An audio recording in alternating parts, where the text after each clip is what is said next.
Hello, it's me, Christine. Welcome to my little crime corner. It is raining stupid hard. We've already lost power thrice. Honestly, thank goodness for this little candle. Apologies in advance for the loud rain sounds, but let's see if we can make it through today. We have another case today that is important for so many reasons. Even in areas you consider to be safe, personal safety should always be your priority. We will get into it. Let's start at the beginning. On February 20th, 1985, Greg and Cammie Wilberger welcomed a daughter named Brooke in Fresno, California. The family eventually relocated to Eugene, Oregon, where Greg and Cammie welcomed 5 more children, 2 boys and 3 girls. The family were devout Mormons and spent a lot of time doing church activities. When they weren't participating in church functions, they enjoyed spending time together. They were a very close-knit family and always knew what was going on with each other. After graduating from Elmira High School in 2003, Brooke attended Brigham Young University in Provo, Utah. Because she had moved states away from her family, Brooke had opted to live at an on-campus dorm. While there, Brooke studied hard and was an excellent student, eventually being named to the honor roll. She was very sociable and had made lots of friendships while there. She was also an active member in her church group and regularly kept in contact with her family.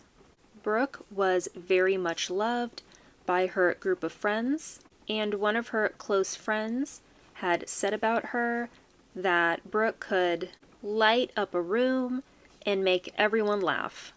She was a joy to be around. After her freshman year had ended, Brooke had returned home to Oregon and had agreed to help her sister and brother-in-law maintain their rental properties. Her sister and brother-in-law lived in a town called Corvallis, which was about 37 miles away from where she grew up. The rental properties were just outside Oregon State University, so some of the tenants were older students who had lived off campus. On the morning of May 24th, 2004, Brooke was dropped off by her sister to the Oak Park apartment complex to start work. Her sister had to drop off her kids at school, so afterwards, she was planning on meeting Brooke and starting her workday. So Brooke had started working alone. After she had picked up her cleaning supplies, Brooke made her way outside and started her day by cleaning the complex's lampposts. After dropping off her kids at school, her sister had returned to the complex and didn't immediately see Brooke. In fact, after looking around for a while, she couldn't find Brooke anywhere. Brooke could have been anywhere in the complex, but when her sister found her cleaning supplies were left laying out, something very unlike Brooke to do, she became very worried. In addition to her cleaning caddy, a torn shoe was found, and it looked like there had been a struggle. Frantic, her sister began running around the outside, checking in the office and apartment units. Brooke was nowhere to be found, and her sister then called police. Because the apartment complex was so near Oregon State University, police began looking into cases that might have had a connection.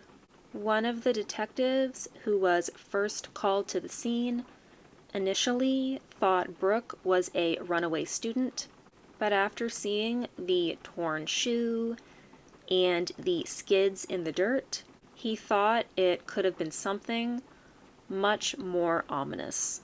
This was notably a very safe area and community in general, and things like this just really didn't happen. The same day Brooke went missing, the police's search began. Typically, they usually wait 48 hours before sending out a search party, since people who go missing usually will turn up a few hours after they are reported missing. Because adults come and go as they please, the concern level isn't all that high. Although Brooke didn't say anything to anybody, because she is an adult, it's obviously not the same as a 6-year-old going missing, but concerning nonetheless. Because her family was so concerned, since her running off would have been so out of character, they began their search right away. The search began at and around the apartment complex and then ventured out into the community and surrounding area. Hundreds of people from town showed up to help, and they spent hours searching. Unfortunately, by the end of the night, Brooke was still nowhere to be found. This was troubling and frustrating to both Brooke's family and friends, as well as police. They felt that wherever she was, it wasn't in the immediate town, and they needed media coverage to get her name and face out there. They contacted local newspaper and TV outlets in an attempt to get more of the public involved. They were hoping that someone had seen her or recognized her and would call it in or give a clue as to her possible location. As soon as Brooke's story was released to the public, it garnered a lot of attention very quickly. It had been said that the town had never seen such a huge group of media attention like that before. Because of this influx of attention, everyone was hopeful that they would get a clue leading to Brooke's whereabouts. 24 hours later, a website was created called findbrooke.com, and it basically had Brooke's story and a way to translate it into different languages. On the first day the site was live, more than 26,000 people from all over the country visited the site wanting to know what happened to Brooke. The first suspect that the police had was a man named Sung-Koo Kim. He popped up on police's radar because he had prior charges for burglary and theft, which had occurred on the Oregon State University campus. Apparently, Sung-Koo Kim had been found to have stolen hundreds of pieces of lingerie from dozens of dorm rooms. He did end up serving time in prison for these crimes, 7 years to be exact. When looking into him further, police found that he had nothing to do with Brooke's disappearance, and the timing did not add up. He was then eliminated as a suspect. Despite all the media attention this case garnered, police were nowhere closer to finding Brooke, and as time went by, the more frustrated everyone involved got. But police continued searching for any trace of her, and an entire year passed without any new evidence. That was until 2 women had come forward with information that gave the police the break they needed. Both of the women said they had seen a Caucasian male with what they described as having thinning hair, who stopped them under the pretense of asking for directions. He was driving a dark green minivan and had asked one of the women if they wanted to ride with him. Luckily, she did not take him up on the offer. One of the detectives that was working on the case recalled another instance of a student being kidnapped.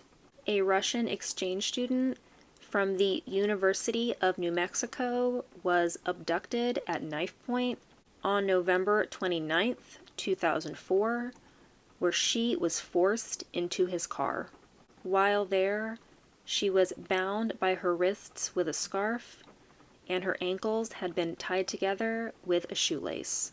While bound, she was forced into doing cocaine and was then raped. When the abductor drove to his dealer's house, the student was able to wriggle herself free from the ties and thankfully was able to escape. She immediately ran to the police department to report this violent crime. The student was able to identify her attacker in a police lineup as a man named Joel Patrick Courtney. Joel lived in Albuquerque, New Mexico, and was married and had 3 children.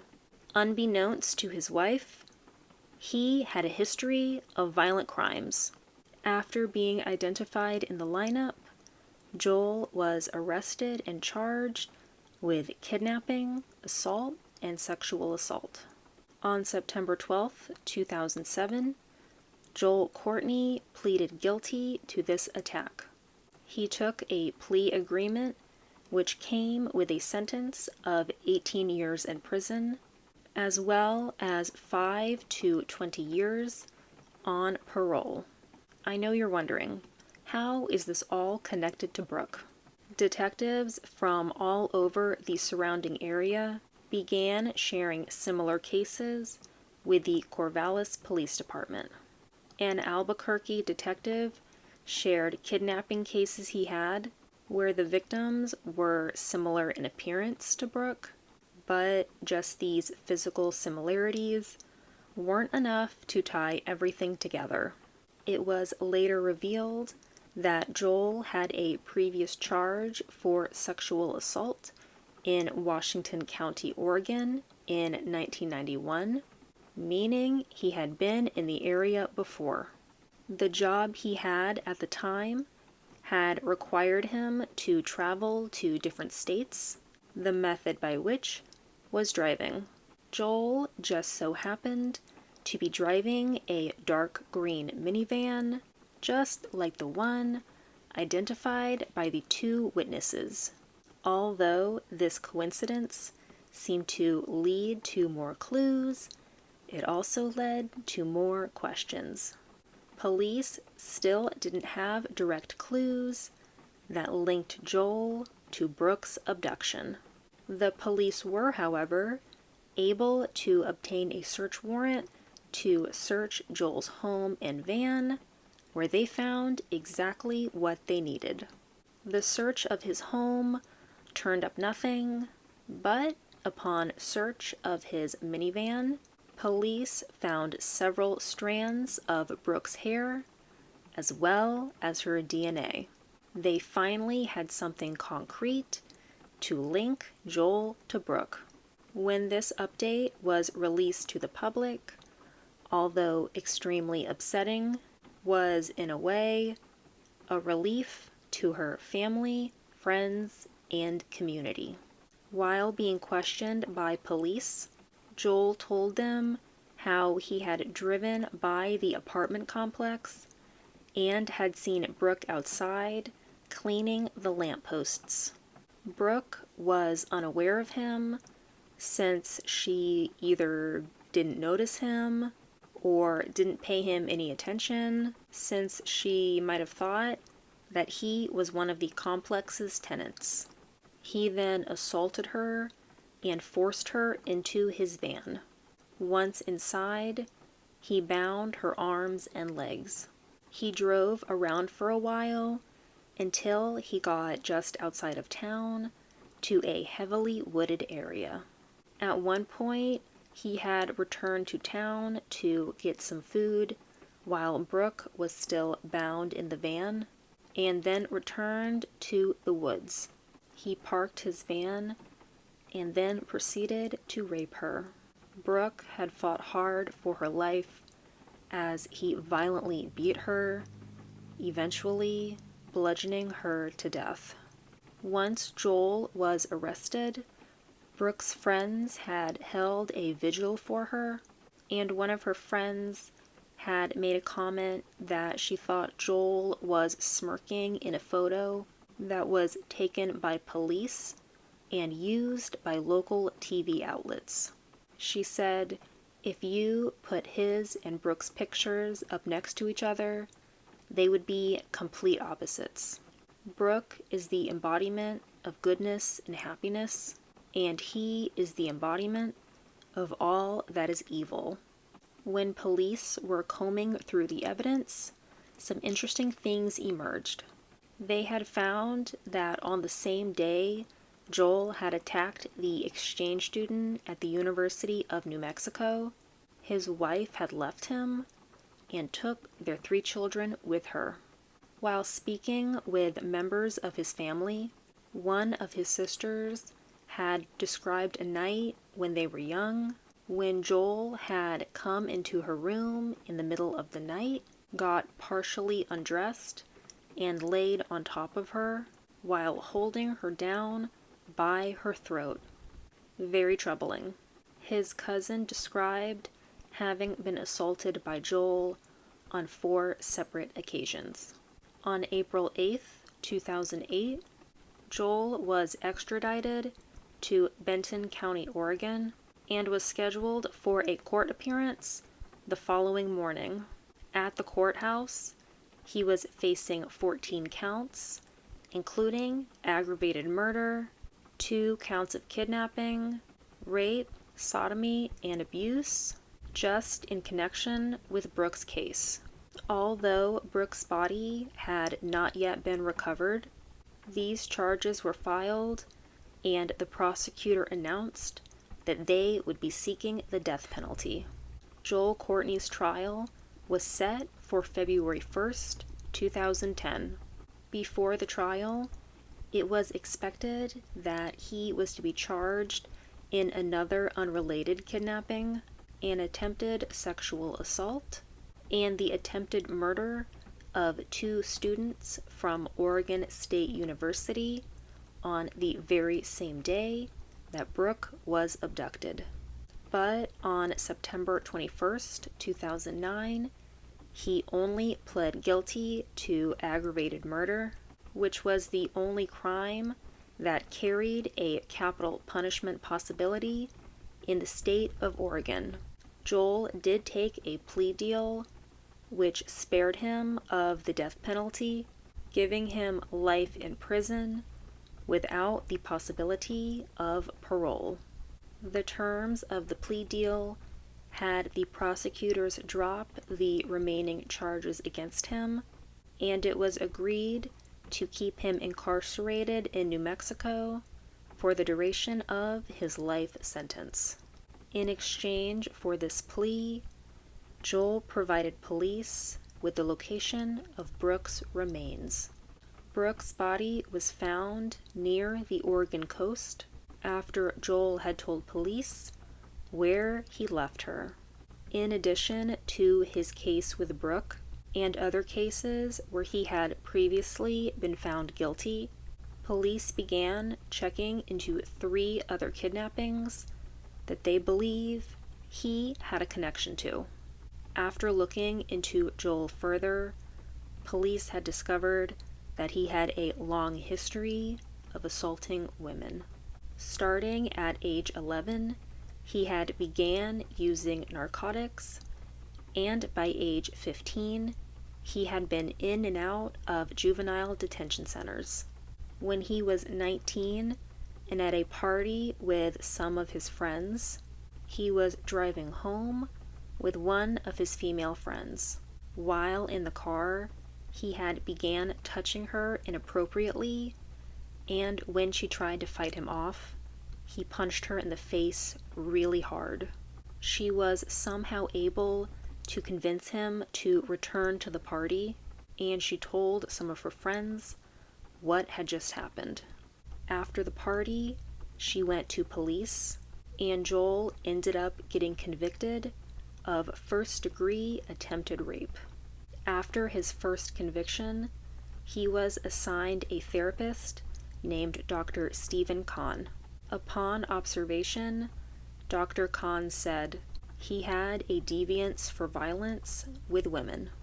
He liked to have violent sex, and I think he'll be in prison for the rest of his life. Thankfully, Dr. Kahn's prediction of him never leaving prison is correct. After this horrific crime, Brooke's family laid her to rest and were able to give her a proper goodbye. Her family was very thankful to the police and the community that had come together in their time of need. This was such a heartbreaking case that was so unfair and so unnecessary. Let me know what you think about this one. Keep in touch with people and let your friends and family know where you are, and keep an eye out for anyone or anything that looks out of place. And that is all I have for you today. Thank you very much for watching. I hope you learned something, and I will see you in the next one. Bye.